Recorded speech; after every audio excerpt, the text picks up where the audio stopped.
Hello and good evening for this Tuesday, October 17th, 2023. It's week 11 here in Big Brother 25, and we're just getting started here on our episode 32 recap and analysis. The not POV specifically, more of a POV competition as this Invisible HOH week continues. This will be a full spoiler warning. We'll be talking about the episode and everything to do with it. And later on, we'll even spoil what even's beyond the episode. So, but for now, we're just going to be talking about the episode proper. Jaemeel Robinson with me here tonight, and I'm Dave Mader. How are you doing tonight, Jaemeel? These Tuesday episodes are not Tuesdaying it for me. Like, no. No, and we missed Sunday. One of us, we won't say who, somebody fell asleep, and so we were unable to. So we're really talking about two episodes here tonight in terms of our ongoing podcast. Two episodes with barely anything happened in the two. I gotta tell you, I think in every marathon they talk about hitting the wall. You know, when you're in that race and there's just that part where you want to quit. You know, it could be in the first 10 miles, it could be in the final mile, but it will happen. And this is what this week has been for me, because I'm just like, okay, there's 3 weeks left, so there's fewer days ahead than there are behind. But this season, like, I don't know, I just feel like the drama, the character is kind of there, but on the other hand, it's also not. I don't know. It just feels like, because normally this show is a summer show, and here we are into October, talking about Big Brother 25, which is fine. That's not the show's fault per se, but it's this week with the invisible HOH.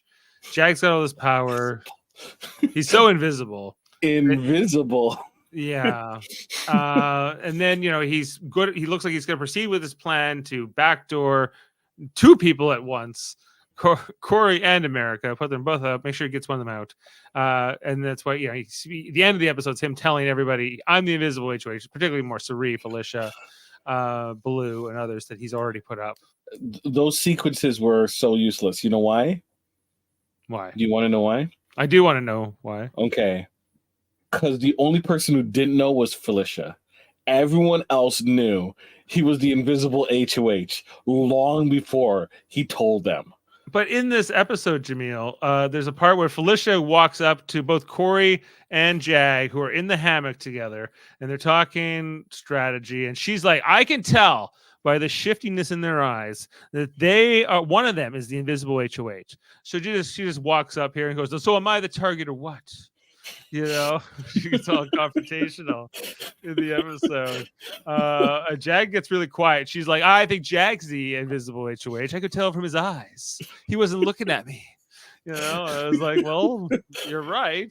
She's like, Corey was just his annoying, normal self. He's not trying to hide anything, but Jag was trying to hide it.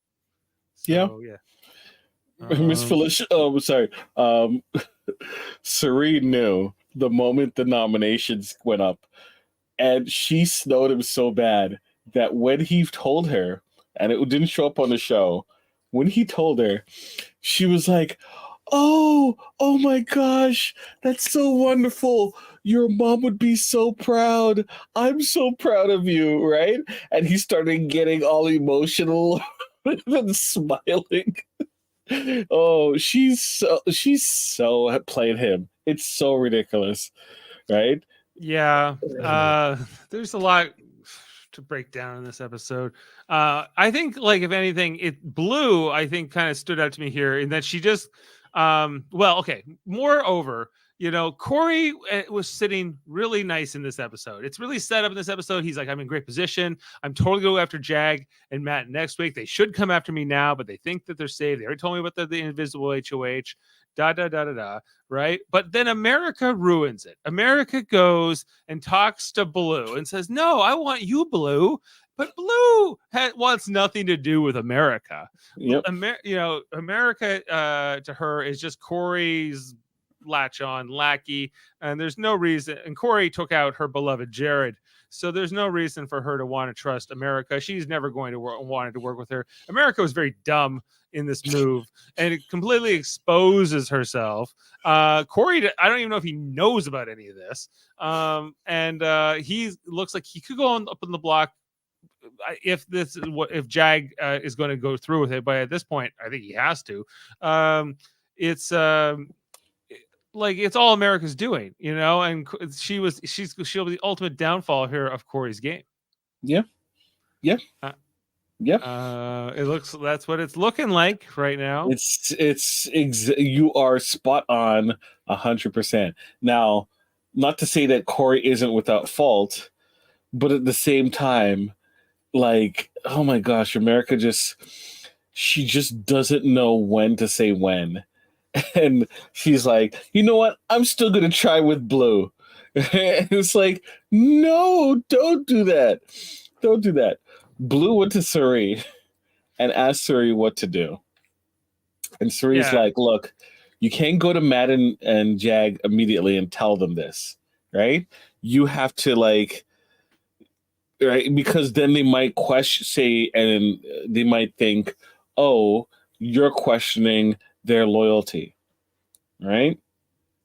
Because what the information that America was detailing was that Matt and Jag were coming after Blue, which they were, technically. They were, right? And Right. Blue should understand that they put her up. They didn't need to put her up, right? I don't think Blue cares. She should recognize that you're correct. But she has such tunnel vision, right? That it's just so ridiculous that she could easily be played. And she was, for the most part. Well, right? Yeah, she's out for revenge. She doesn't care about winning Big Brother. She's here to get Jared revenge and get, I don't know, I think she's looking to maybe meet up with Jared on the outside.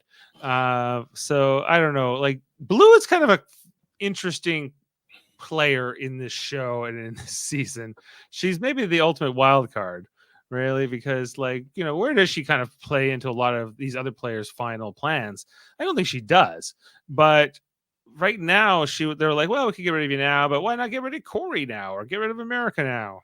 So instead, and she's like an agent of chaos, right? Because you're kind of harmless. Well, not really, because she's as this agent of chaos. You throw the die, and what you get is snake eyes because of her, right? In the case of Corey and America, right? Like, I think the problem, and this is why I blame Corey as well, because he doesn't see that chaos have been weaponized, right, by Cam, Jag, and Matt, right, to constantly go after Corey. And Corey's like, well, Blue's just after me, not understanding that Blue isn't after her. Blue has been set after him, right? Mm-hmm. And then at the same time, as you say, she absolutely gives you the impression that she is totally fine with losing this game if she's able to get you out, which is what? Right? Corey isn't really looking at people in that way, that they're being irrational. And I think that's where he has a blind spot in terms of handling Blue, which he should have handled Blue. He should have had a conversation, put all the cards on the table, right? And try to convince her that, this war against the two of them is not going to serve either. It's pointless. Yeah. I don't know if she would have been receptive or not. The thing with Blue is, and my read on her for the entire season has been, she wants to get the last word. She wants to get one over you. She's got to get sort of hand in any argument, and I just think that's where she comes at everything with attitude. She's got a lot of hubris, and she's, I think that's where it's coming from. She's sort of a suicide bomber here. If she could take out Corey here to get, and if it sinks her game, who cares? She still won. She's still won. And that's where you're right. Corey has a blind spot for that. He's not thinking that this is what she's going to do, or he just doesn't respect her enough as a player, or both. you know. Or both. And America, come on, America, like, what are you doing? She You just know? sometimes like she has some good reads, but it's also paired with this like naivete where she's like, I'm just gonna talk to Blue. And it's like, no, don't do that, especially that way. No. Yeah, because she immediately goes to Jag and Matt with this information, turns them against, and that's where the episode eventually leads. Right? There's also a competition here, you know, and everything else. Where they swing around to the ropes. We've seen this before. They give them more protective gear here than ever before in the form of these paintball vests, I guess. Yeah. That they give. But yay, another physical comp. That's great. Another physical comp, another win by Jag after 2 hours on this rope. It comes down between him and Blue, and that's the thing is even in her diary room, Blue says, "Why is Jag fighting so hard to get this? It makes no sense because he's not on the block. Why does he need this?" And she's like, the angel in my heart says he's just trying to make sure he's not a replacement nominee. It has nothing to do with me not wanting me to win. I was like, come on, Blue. But she's like, no, secretly he wants this is personal against me. And even then, like, but that's her. She's not gonna pivot and go, well, maybe I can work with Corey against Jag and Matt, because maybe Jag and Matt are now the biggest threat in the game. So maybe I have to I don't think that's just not what Blue's gonna do, I think. Yeah. Is the reality of it. I think she would have to be convinced to do that. Did you like the challenge? Did I like the challenge? It got boring. Yeah. Even with the edit. Okay, like I think that the Sunday episode was very frustrating because there was so much time spent.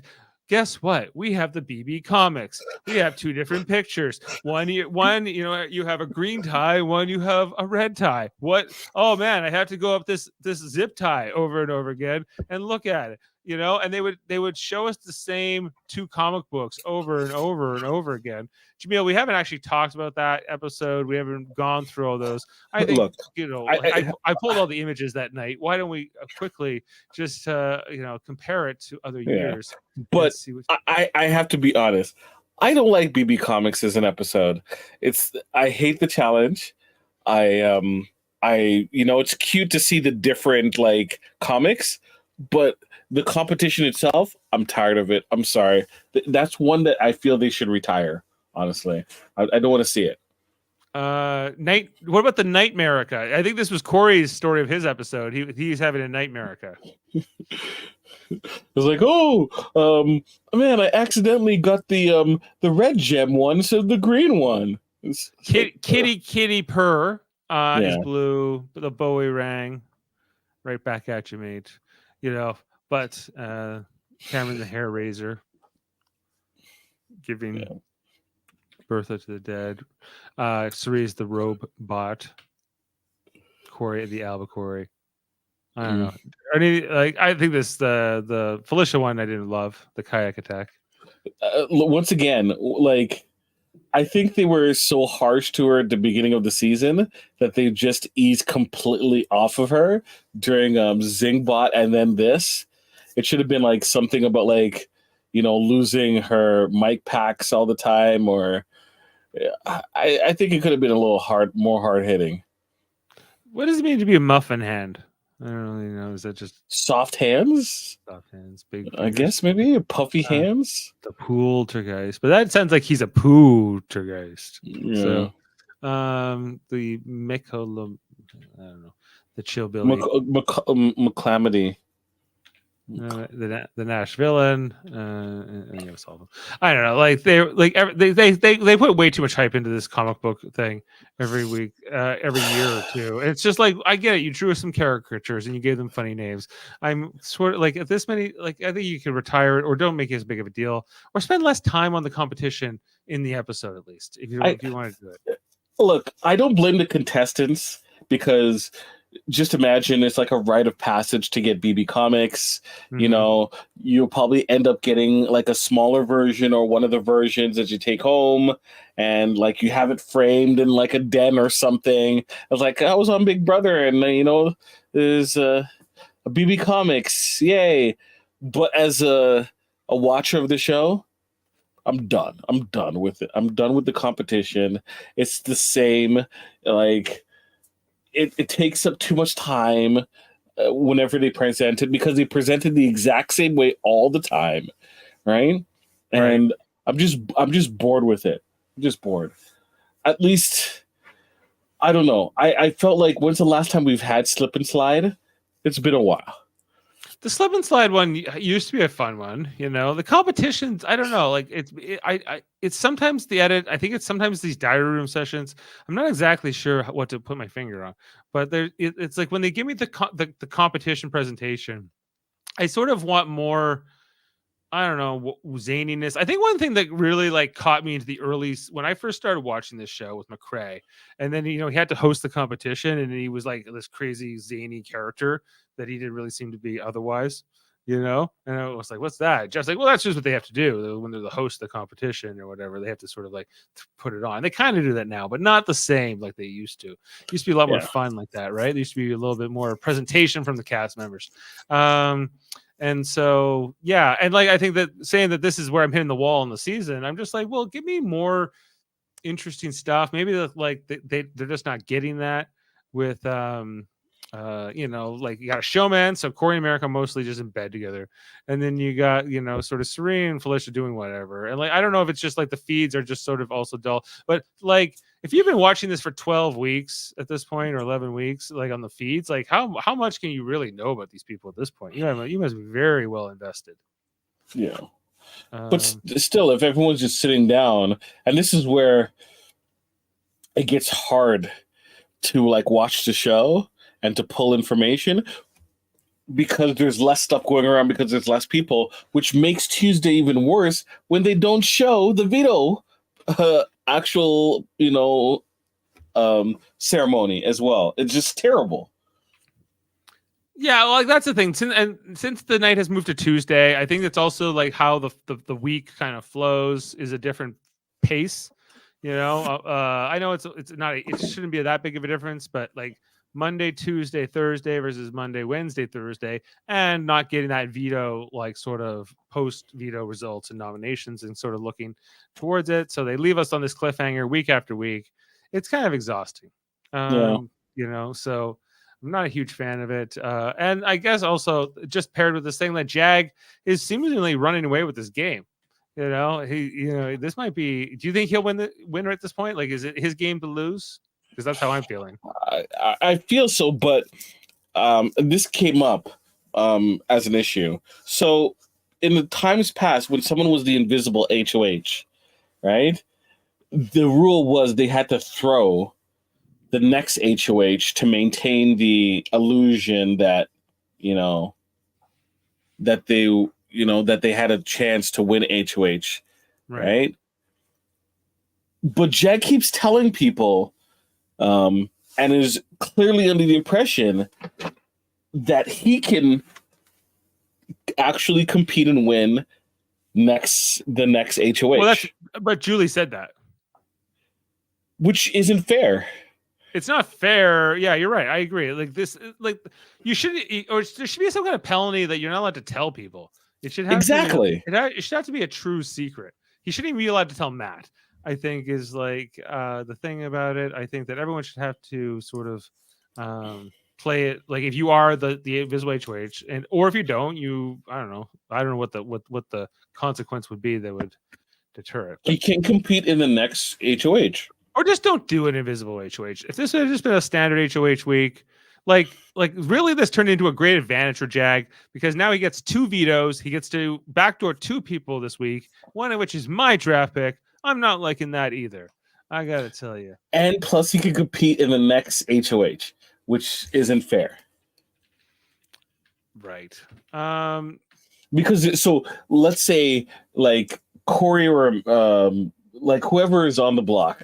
Let me just say that whoever is on the block, there's a possibility that they don't have a chance to get revenge if they miss the opportunity to win HOH. Let's say Jag wins again. You can't take revenge.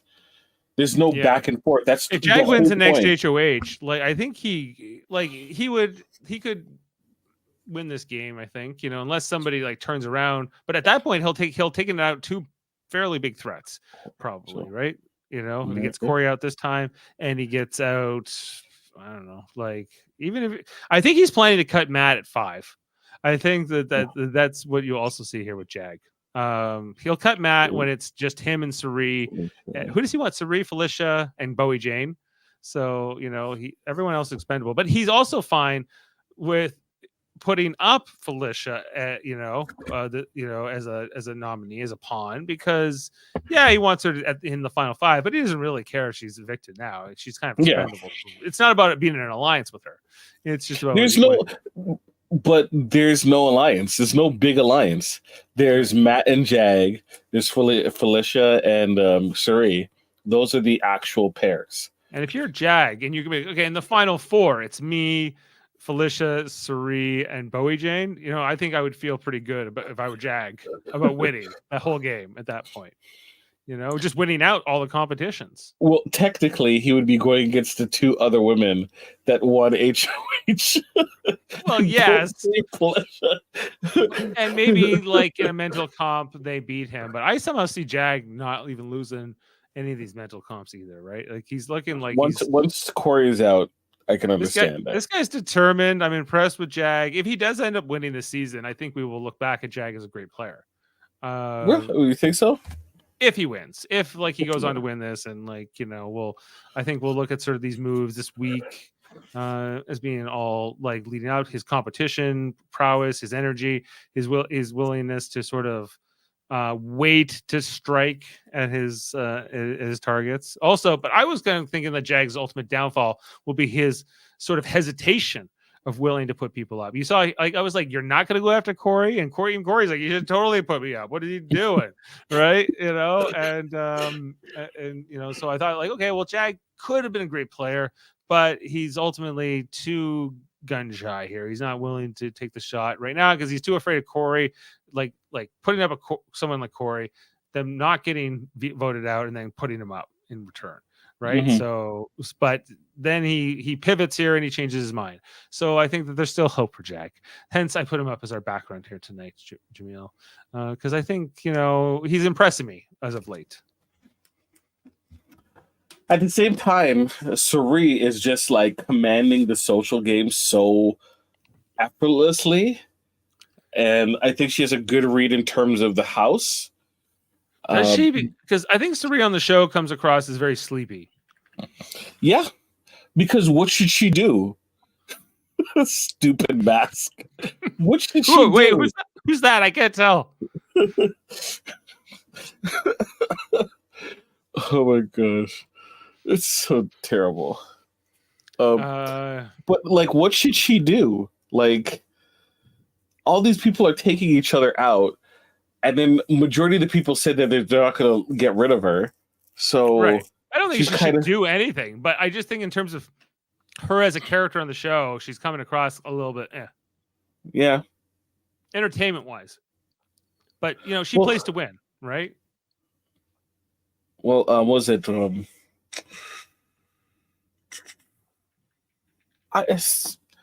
She plays to win, yes. She was kind of controlling Blue this week. Because Blue immediately, once she got the information, wanted to go to Corey, wanted to go to Matt and Jag. And Suri kind of sat her down and goes, look, you need to wait. You need to wait because Matt and Jag are going to come to you and they're going to start talking to you about stuff. And if you're responding to their initial conversations about stuff, it's going to go a lot smoother when you start talking about America and Corey. Whereas if you kind of leave all the cards on the table and say that, you were openly discussing, getting rid of them, getting rid of Matt and Jag, right? Or you didn't trust them or why exactly you were going down the routes that you were going, right? It instills a lack of trust, and Suri wanted to make sure Blue did not put herself in that position because she's hoping to use Blue. So everyone's going to say that everyone's going to turn into a Fields Everyone's They're in gonna fields. be Everyone's getting invited to the family get together, yeah. and that's You how see, it is. like Jag's Everyone but emotions. Blue. I don't know if Blue gets invited. Jared's like, no, I'm not here. Yeah, I'm not a Fields. What was my fake last name in the house? Left on red. It's like, I'm not here. I'm not here. Can I ask you something else? Okay, what I did, I didn't like the competition really itself because I felt it was just a little long in the edit. The second competition I kind of liked more, where they had to guess how long Jag, who was as the winner of the first part of the veto, having to stay up there for 2 hours plus, hanging off there. How long could he hang off of this rope? Right? How many in seconds? And he would get like thousands of dollars for every time, as much time as he could stay up there. Right? I think $1,000 every so many seconds, right? So everyone had to guess, what would your guess have been? I guess for Jag going up here, because we could win tens of thousands of dollars potentially.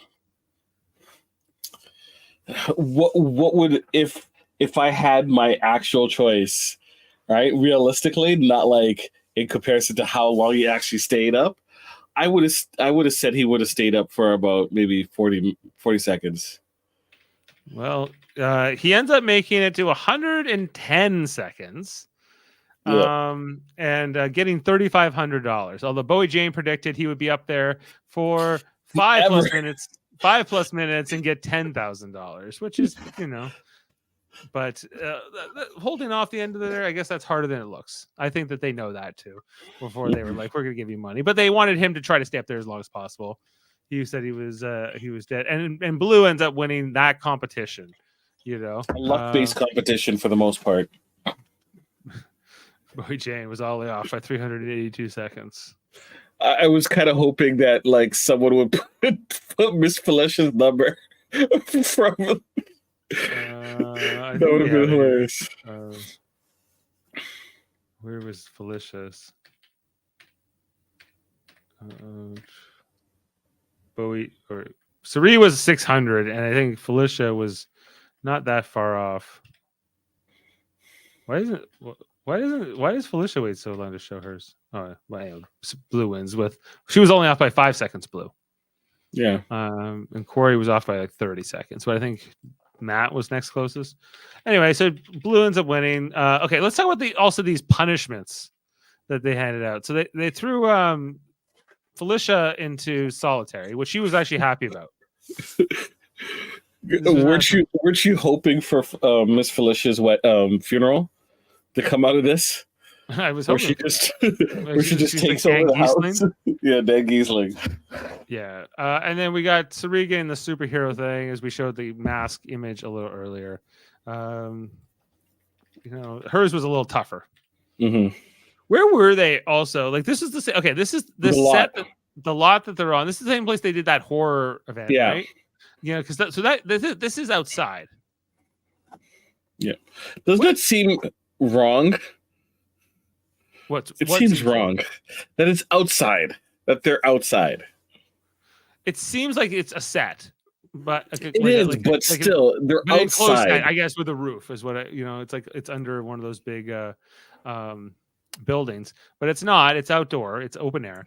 And I was like, we were saying, is this somewhere they film another show? Or do they film other movies here? Yeah, probably. Yeah. Any idea what? I don't. What have they made in Paramount? That isn't Star Trek. Not Yellowstone. A little bit too modern. Maybe it's one of those 1884s or whatever from Yellowstone. A Yellowstone story. Okay, so Felicia's punishment, where she had like the toilet tent set up right in this other room, where she was kind of like just hanging out. She was organizing things. She I don't know, she made a peanut butter and jelly sandwich a couple times. She didn't seem too bad. This was kind of whatever for me on the episode. Cerise was also kind of like she was not the person to give this punishment to. Like, if you want to get an entertaining segment, like sometimes these punishments, like remember when Paul was given that like Yeah. secret agent thing back in like Big Brother 18, and it was pretty funny. You know, that's what you're kind of hoping for from one of these. This was not that. This was sort of the opposite of that, where Cerise is like, I have to get up and I have to roll around on the ground. This is a Blue thing. This would have been more of a Blue or somebody like, here. Oh, just look at this. What is it like? Cerise or Corey's like, oh, this is like almost a 2-time winner of Survivor, and how the mighty fall. Yeah, is this even a role? I don't even know. Yeah, Corey. Was just like, how does this happen? How are you fallen sort of here? So I don't know. That was most of the episode was that. Other than like we saw Jag and Matt coming around the idea of putting up both Corey and America because Blue basically told them about the conversation. Now, the only thing with Blue is she says that Corey and America want to do this and this and this, but it's really just America that made the suggestion of like, do you think you want to go long term with Matt and Jag? I don't even know if Corey knew about the conversation, authorized it, signed off on it in any way. Nope. But he is completely lulled in with this, regardless. Sings his game as mentioned. And so here by the end, Jag is going around talking to Blue, talking to Sari, talking to Felicia about I'm the invisible HOH and I'm going after Corey, and because he doesn't want to like reveal he's the invisible HOH out of nowhere. He has to like plant seeds and then and reveal this that there's a grand master plan here. So that's where the episode leaves us. That's what we're left on. There's no actual veto ceremony. We don't get to see it play out in this Tuesday format. We got to get over it. So it's what it is. And so all right, that's the episode proper. I need to know that I assume he had to have gone through with this, but maybe I'll be surprised on Thursday and like, oh, actually, I turned around and changed my mind. I slipped on a banana peel, and I picked Matt to go up. You know? Or I decided just to replace Blue with Sari, like Corey told me to. So, but no. So okay, and all right, let's assume that happens before we even get into any kind of spoilers. And so if you're the house, who like you gotta want to vote out Corey over America, if that's ultimately what he does here, right? Unless you want to keep Corey to kind of battle Jag. Unless that, right? But and Jag doesn't vote, and Matt does. But there's so if you're Sari and Felicia and Blue and Bowie Jane, who are going to control this vote, what do they want from this Corey America vote? For most of them, I think for most of them, America is more of an issue, more worth getting out. So can Corey survive this vote? I think so, maybe. In the sense that America hasn't done super poorly in competitions, right? But she hasn't won anything either. Well, outside of Blue's one, her recent winnings, has she won a HOH? Not really. Not really. I think in terms like it's just if you're thinking of it as competitors versus non-competitors, who might get taken to the end versus not. I think that like America is more somebody like is more expendable if you're Sari and Felicia. Like like Sari might want to get a Corey just to get back for Jared. I could see that. That could be ultimately her motivation. That how many votes do we need to get voted out? For next one? Yeah. So Matt, Miss Felicia, right. Sari, Bowie Jane, and who's not a nominee? And Blue. No, that's 5 votes, right? We're saying 5 votes. Isn't that 6? Miss Felicia, Sari, Bowie Jane, Blue, and Matt. That's 5. Yeah, I think only 5 votes. Okay, 5 votes. Right. So Sari and Matt might be immediately predisposed to want to vote out Corey. Yeah. in that situation. You only need one more. Unless the other three decide the other thing, which so our is Bowie Jane Blue. I think Blue will certainly Yes. want to vote out Corey. I think Corey's dead here. I think he's dead. I think there's no way he survives this vote. Like because of Suri and Blue and alone, like those two and Matt, who are all gonna want, probably want to get a Corey more. And you can understand why. You can understand why they would all have legitimate reasons. He's sold to people. Oh, I'm going to be so good at the memory cops that are happening at the end. Right. Guess where we're nearing the end. Felicia has no love for Corey either. I don't think really. So I think that, and I don't think Bowie Jane's going to care enough to want to fight, even if America is better to keep for her game personally, which I think it would be in Bowie Jane's case. I just don't think she would be that inclined to fight for it either. So it's not that big of a deal for her. So I think Corey's, poor Corey. It was all because of America. Yeah. You let this showmance get to you. That was your fatal flaw. But hey, Travis is the best. Corey has not recovered from a social perspective since he hooked up with America. Right, because he was like this whole other dynamic player to a lot of the rest of them, and then he became in the showmance, and then he's just sort of been he's McCrae, Yeah, he's been McCrae'd. Yeah, right. Has this potential, and then just kind of it's so wrapped up in the showmance that gets blinders to the rest of the game, and then eventually gets put up and sent. The only thing different was that Amanda was more of an annoying, disruptive presence, that she was worth getting out first when you put up. Yeah. Right. But here it's not the case. Corey's the more dangerous player and the more obnoxious player too, so if you're opposed to him, right? So whereas America is more naturally sweet and wants to sort of get along. Well, fair enough. Is that it from the episode? Yeah, that's it. We're nearing the end. Daryl and my pick is still in this game. Still. Only, because you guys drafted Luke and Kirsten, who were out on 8 and 9, day 9, respectively. And Sari was like given to you guys. Well, because everyone else in the draft got 2 picks. You guys only got 1 each. You should get Sari. You'll share Sari, and if Sari wins, you both win. And it's not looking too bad for you. You're right. So you had a hard start, but it's she could win this game. I think the fact that no one talks about her really is kind of astounding. There's always bigger threats. It is crazy. And then once Corey's gone, who's going to constantly remind people that this is Sari Fields? She was like a social genius in Survivor, et cetera, et cetera. That's the thing is Sari can I think only really win if she can. She ought to take out Jag, because or somebody. Technically, she could only if she only needs 1 HOH to do so. Sure, and you never know, right? But it just that shot may never also come, right? Because he's so good that he could win everything. Could happen, right? Sure. So and that's why. But it goes for a lot of players. I think this game does have some interesting players like Corey and Jag and Matt and Sari. They're all good. You got some chaos players in here like Blue, but then there's also on the show when I watch the episodes, I'm lacking sort of that energy that I need.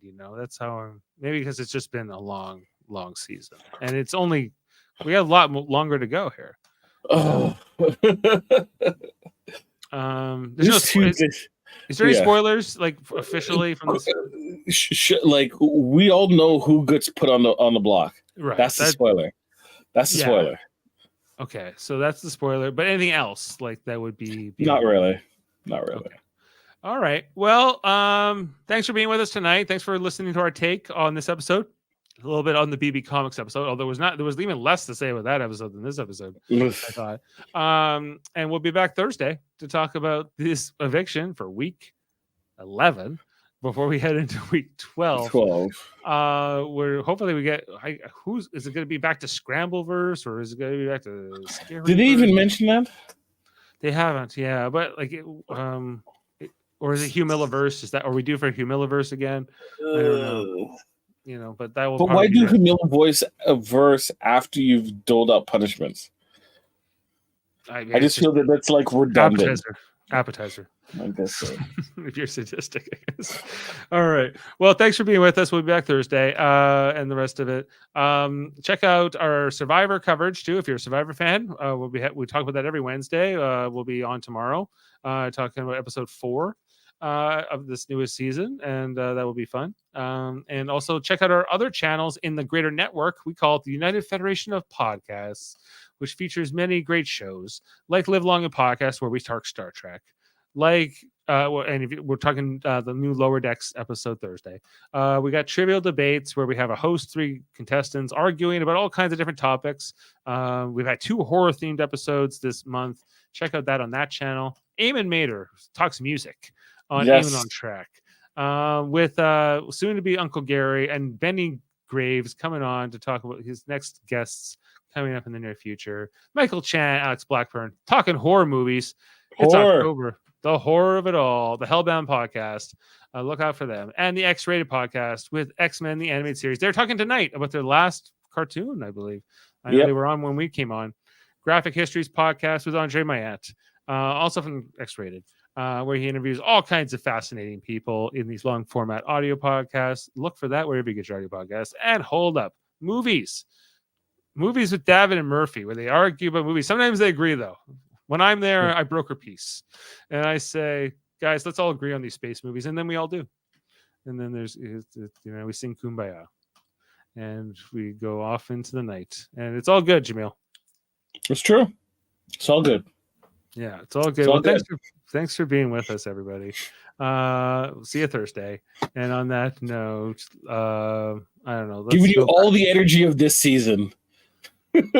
Yeah. I need something. Oh, here. This is what I'm going to go for. Here we go.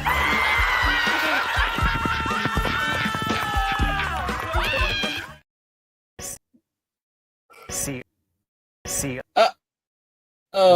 you on the flip side.